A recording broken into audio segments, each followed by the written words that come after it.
The first group of deported children arrived back in Honduras Monday.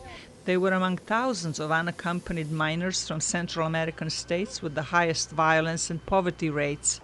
In addition to Honduras, record numbers of minors came from El Salvador and Guatemala.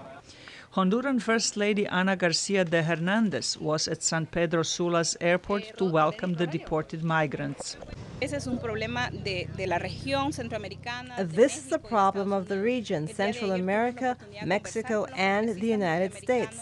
Yesterday, I had the chance to talk to you as Congress members, and I felt that they were very ready to understand that this is a shared responsibility, and how can we do that together to attack the roots of the problem, not just the issue of the United States border, but in each of our countries.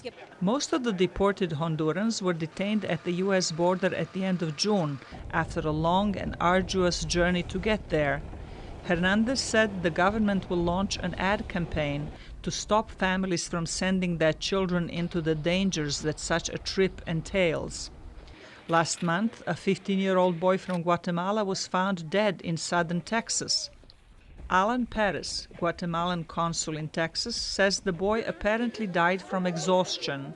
It was so shocking and sad, because you never imagine a little boy could be killed to all of these elements. I mean, by kill, I remember I'm telling killed by the sun, the exposure.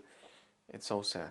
Americans are divided on how to respond to the immigrant crisis. Some want tougher laws, better border controls, and faster deportation. Others say it's inhumane to reject people, especially minors, in desperate need of care. Protesters for both sides gathered Tuesday in an Arizona town where 40 to 60 of the undocumented migrants were to be transferred. Supposedly these are just immigrant, refugee, whatever you want to call it, children. We don't know that for sure. You could have some really bad gang members in there. It makes me want to cry when I see how much fear these people here are mongering among the citizens. I mean, I have very good friends that are very afraid of these children. You know, it's just unreasonable. Mass migration from developing countries is a global phenomenon, says sociologist Mark Horowitz. But the larger question, I think, is this political economic one of such severe inequality in the world.